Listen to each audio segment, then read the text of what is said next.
Հայը Նիկոլ Աղբալյան, ծննդավայրը Թբիլիսի 1875 թվական, պաշտոնը Հայաստանի առաջին հանրապետության հանրային կրթության և արվեստի նախարար, կոչումը գրաքննադատ հրապարակախոս, պատգամը հայը պիտի հայ մնա և ցույց տա իրեն աշխարհին ոչ իբրև եվրոպացի, այլ իբրև հայ, նա պիտի իր ազգին սնուցյանին նարեկացիով ու միջնադարյան երգերով և կլանելով այն, ինչ տվել է ամբողջ մարդկությունը, ճշմարտություն, գեղեցկություն և բարին աշխարհում, ասի աշխարհին, թե ինչպես է ինքը հասկանում այդ երրորդությունը։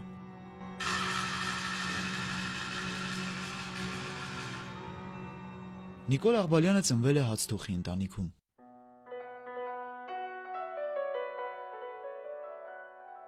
Մայրը ավանդապահ կին էր, սիրում էր կարդալ և որդու մեջ գրի ու գրականության նկատմամբ հետաքրքրություն գալիս էր նրանից։ Նախնական կրթությունը Հավլաբարի վարժարանում ստանալուց հետո Աղբալյանը հաճախում է Թիֆլիսի Ներսիսյան դպրոց, ապա Էջմիածնի Գևորգյան ջեմարան։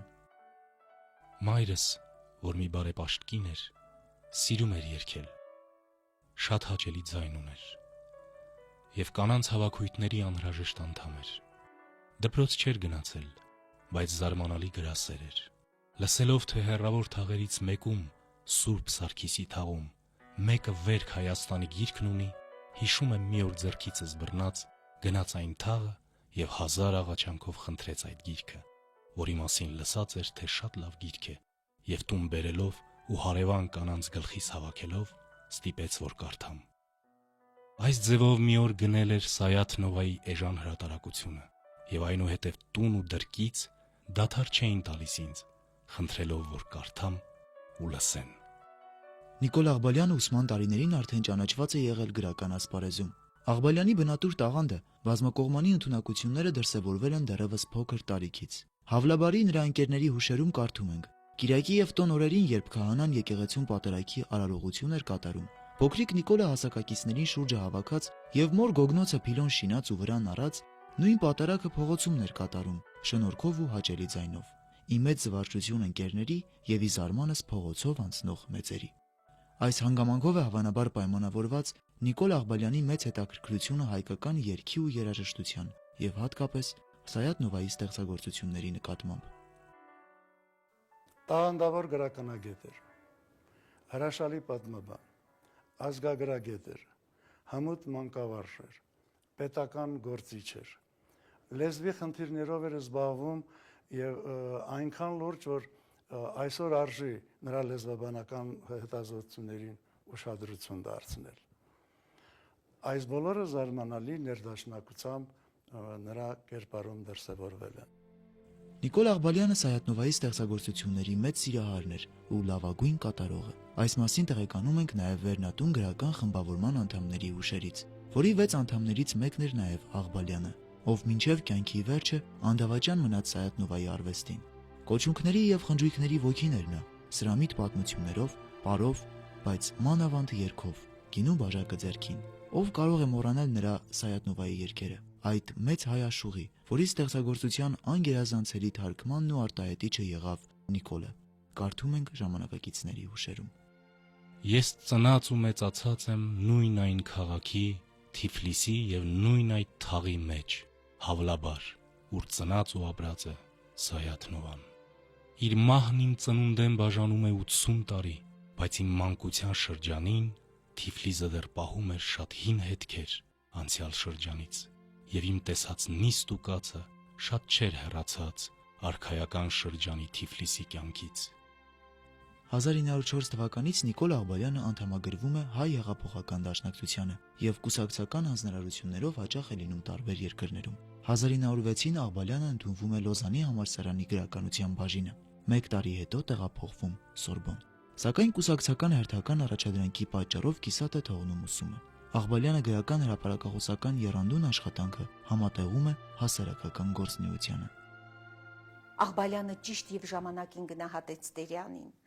Աղբալյանը ճիշտ գրախոսեց Իսահակյանի երգեր ու վերքերը, հրաշալի գնահատեց Թումանյանի Քաչնազարը, այսինքն Աղբալյանը ճիշտ էր զգում։ Բացի այն, որ նա գիտելիքներով հարուստ էր և այլն, ինչը գուցեև էլի կային մտավորականներ, նա տաղանդավոր էր և ամենակարևորը նա ուներ գրական ճաշակ։ շատ բարձրաճաշակ անձնավորություն էր եւ գրեթե միշտ, գրեթե անսխալ գնահատել է պատմությունը հետագայում, գրականության պատմությունը նաեւ ապացուցել է Աղբալյանի մոտեցումների եւ սկզբունքների ճշտությունը։ Աղբալյանի մտերիմ ընկերոջ Սիմոն Վրացյանի հուշերում կարդում ենք. որքան մտքով ու հոգեպես հարուստ էր, իր նյութական պայմաններով եւ ապրելակերպով համեստ էր Նիկոլը, չասելու համար աղքատ։ Անշուք փոքրիկ բնակարան ուներ տախտակե կարասիներով եւ աժանոց ծածկոցներով ու կապերտներով։ Պատերին հասարակ նկարներ ու բացիկներ։ Նիկոլը ինքը երևի չէր էլ նկատում ապրուստի անհարմարությունները, իսկ կինը Հրարփին բավականանում էր կեսլուրջ կեսկատակ դժգոհություններով։ Հաստափոր գերականությունը այլևս մոռացած էր, բայց տեղը բռնել էին նոր գերականություններ, որոնք հափշտակում էին Նիկոլի աչքն ու միտքը եւ ոտքը տնից կտրում։ Մի ժամանակ գանգատվում էր Հրարփին, տան փոխարեն վերնատնում էր ժամանակ անցկացնում կամ անհաշիվ գրական ու կուսակցական ժողովներում եւ հանդեսներում, իսկ հիմա էլ պատերազմով ու կամավորներով է տարված։ Շուտով անկողինն էլ պիտի փոխադրե ազգային բյուրոյի շենքը։ Վազանցիր այ կնիկ, հակաճառում էր Նիկոլը։ Ինչ ես մարդու միտքը պղտորում։ Ուրախ չես, որ հայոց ազգը վերջապես պիտի ազատվի ու մենք էլ ազգի գործերից պիտի ազատվենք։ Հիմա էլ երևակայեցեք պատրաստվում է գավառ մեկնելու, կամավորական զորամասեր կազմելու համար։ Ինքն էլ անշուշտ գեներալ կլինի նրանց գլխին։ Այ կնիկ, վազանցիր։ Վերջը տեսա, որ նման փոխհասացություններ հաճախ էին պատահում նրանց միջև, որոնք ավելի սեր ու մտերմություն էին արտահայտում, քան թե դժգոհանք։ Եզրափակում է իր խոսքը Սիմոն Վրացյանը։ Շատ քեղատե ավոր բարդներ մուսիկի որոքով քեղեցիկ աչքերով կարբոնիկ այրերով հասակալ արշավանակ շուշտաբնի շիրակեր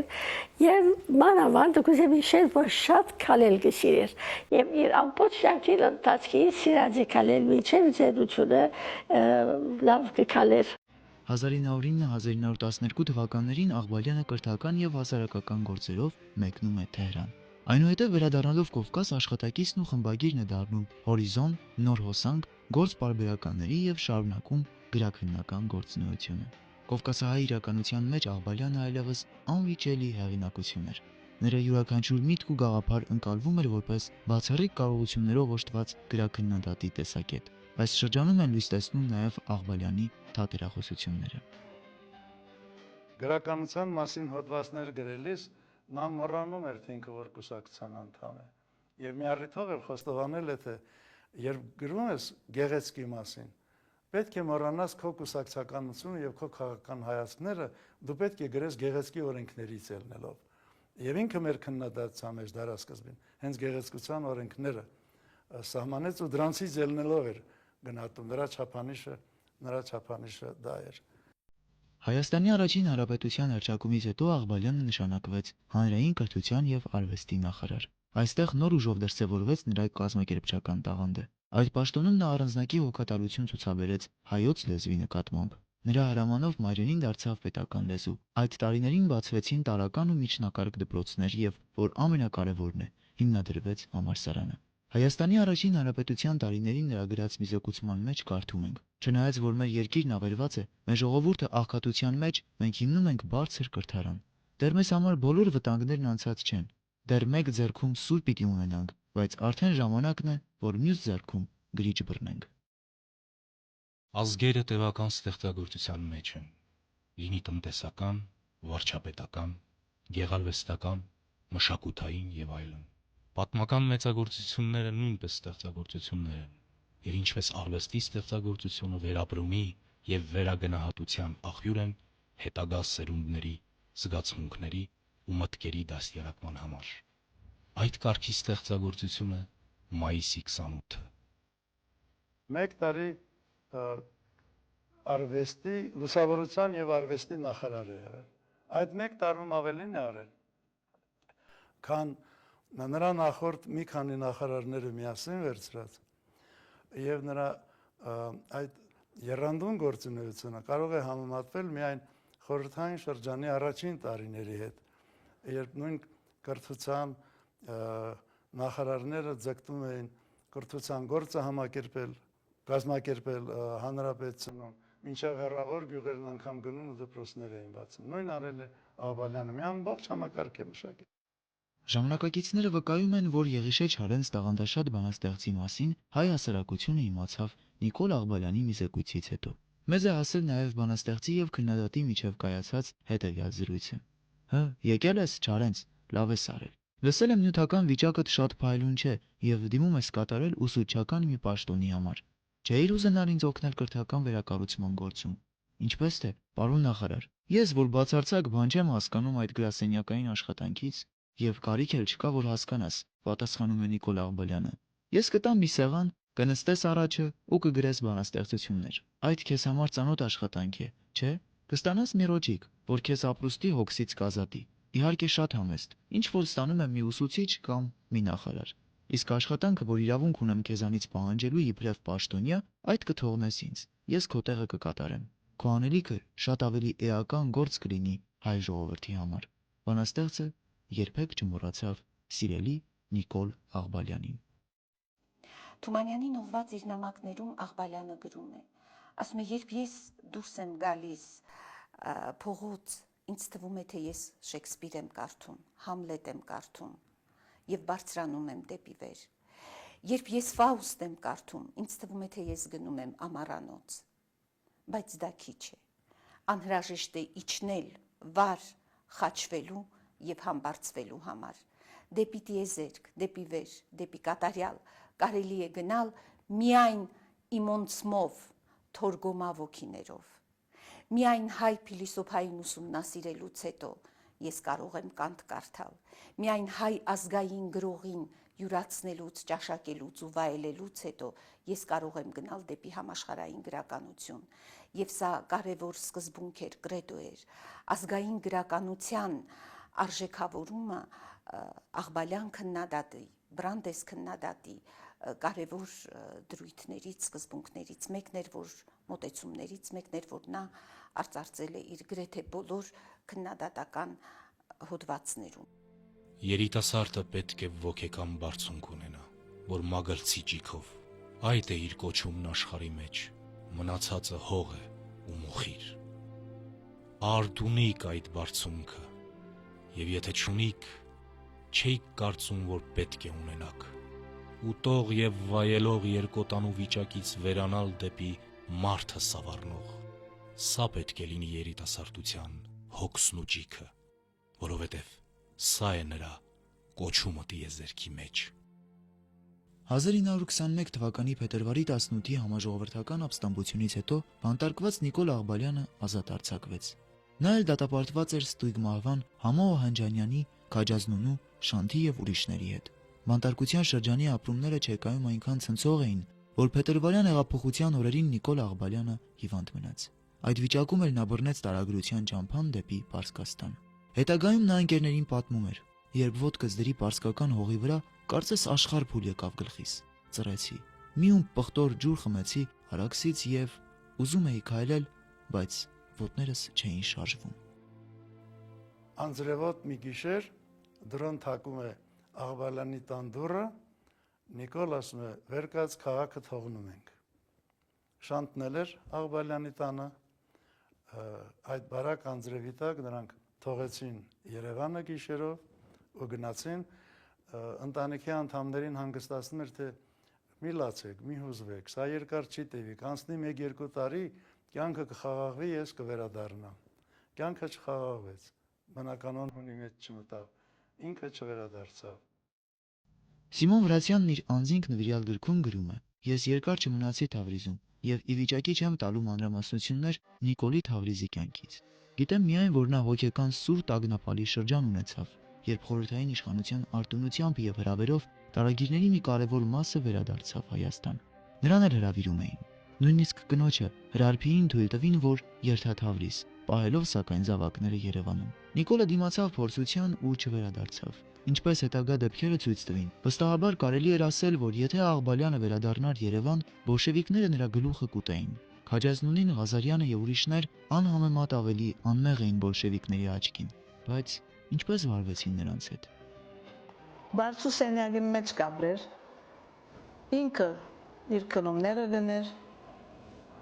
կջաշեր գիշերոտիկներու հետ, եւ ուրեմն համեստ մարդ էր, բայց արդեն երբ զինքը դեսնեինք, համեստությունը մեկ կողմ գերտար եւ գմնար հբարտ մարդը, որ գիտեր իր կարողությունները, գիտեր ինչ կսեր, գիտեր ինչ կներ եւ մեր մեջ արտնցուց Հայաստանի հայրենիքի սերը։ Թավրիզում, Ալեքսանդրիայում, Բեյրութում Նիկոլ Աղբալյանը ուսուցչություն էր անում։ Հանդես էր գալիս զեկուցումներով, հոդվածներով, կատարում կուսակցական հանձնարարություններ։ Մանկավարժի չնչին վարձատրությունը չէր բավարարում հայրենիքում մնացած ընտանիքի հոգսը հոգալու համար։ Հազիվ էր ծայրը ծայրին հասցնում, երբեմն հարկադրված էր հուսահատ տողեր գրել գնաչը։ Միայն իսեր Աստծո, նեղ ապրեք եւ խնայողությամբ ծախսեք, քանված եմ արդեն։ Սնունդս պակասեցրել եմ, որ կարողանամ թե քեզ ուղարկել, թե ապրել մի կերպ եւ թե պարտք տալ։ 1930 թվականին մենք մայիս 28-ը դոնեցինք Բուրջամուդի անդարի մեջ, ուր ներկա մեր գերեզմանոցն է։ Աղբալյանն ու Շան տնօր եկած էին ճեմարանի հաստատման համար եւ հոն Աղբալյանը նստած գարանչ խոդի վրա գրնակը դված մայրի ծառին անուշ սկսավ երգել Ձիպ անուսպոպ ձիպ անուսպոպ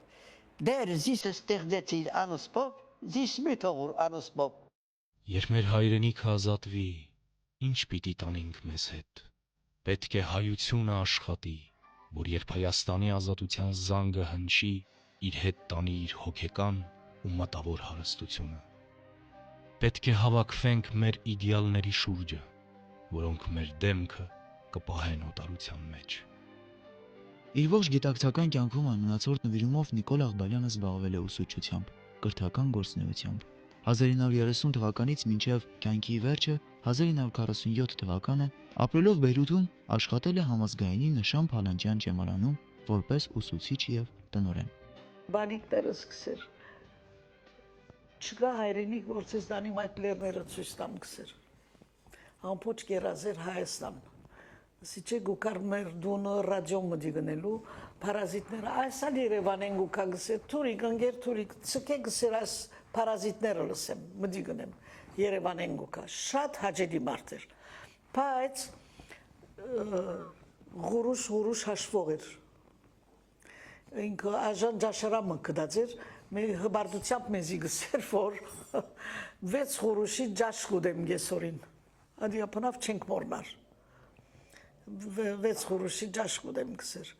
հավաքելով ինքը քյուրի մեջ բզիկ դուն մշինեց շտորա վեժալ այդ տունը նվիրեց ասկին Տասնամյակներ շարունակ ապրելով հայրենիքից հեռու Նիկոլ Աղբալյանը հսկայածավալ աշխատանք կատարեց Սփյուռքի հայ երիտասարդությանը հայ պահելու հայրենիքի նկատմամբ հավատը իրական ու տեսանելի դարձնելու համար ինքը իր ոչինչ ռոջիգեն բզիկ խնայողություններով Կումար հավաքած էր եւ ստորայի մեջ հողը կնած էր եւ այդ հողին վրա սկսավ շինություններ սկիզբը մեկ սենյակ հետո սենյակին կով ուրիշ սենյակ մա երրորդ սենյակ մա առաջին հարգը իրեն համար երբ որ լրիվ վերջացած կհամարվեր մեմնալ դեսանք որ երկրորդ հարգը սկսավ շինել եւ երկրորդ հարգը նույն ցեվով իր մտահոգությունը այն էր որ երբ որ վերջացնե դարիքը հասնի եւ այլևս ուսուցչություն չնե այդ ուրեմն բզդիկ սենյակները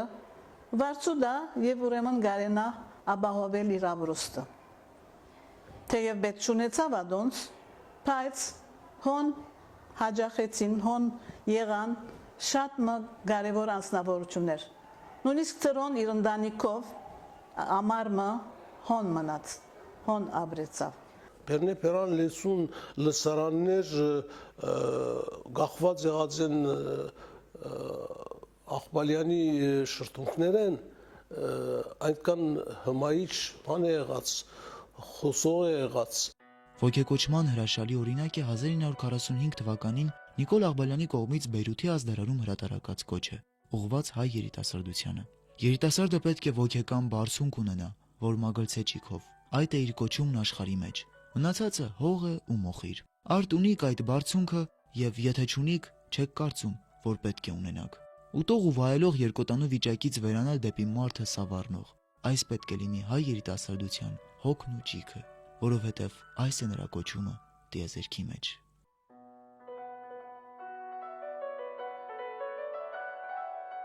Շանթի եւ Աղբալյանի գբարդինք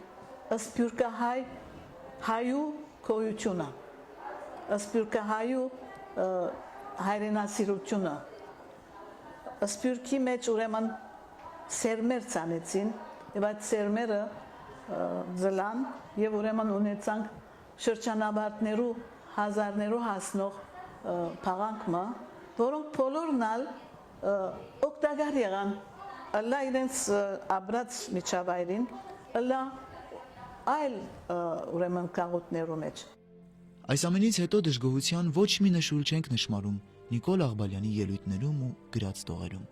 Ժամանակակիցների հուշերում Նիկոլ Աղբալյանի մասին կարդում ենք. խանդավառվելու եւ խանդավառելու ընդունակ մեծատաղանդ հայ մներանիկա, որ արվեստագետի երբ նրանք գույներով դիտեց կյանքի երևույթները։ Հոն ուրիշները մռայլ պատկերներ տեսան, իր խորաթափանց նայվածքը ճեղքեց ամպն ու մշուշը հասնելու համար վերին պայծառությանց։ Որքան գրականության եւ արվեստներու նույնքան եւ կյանքի սիրահարը մնաց մինչեւ վերջին շունչը։ Եկելով անցավ տառապանքի ու ցավի ճանապարհներեն եւ երկելով մահացավ։ Շքեղ, խորիմաստ երկը եղավ իր ամբողջ կյանքը, ուր արցունքի կաթիլներն իսկ ծիածանի շողերով պսպղեցան։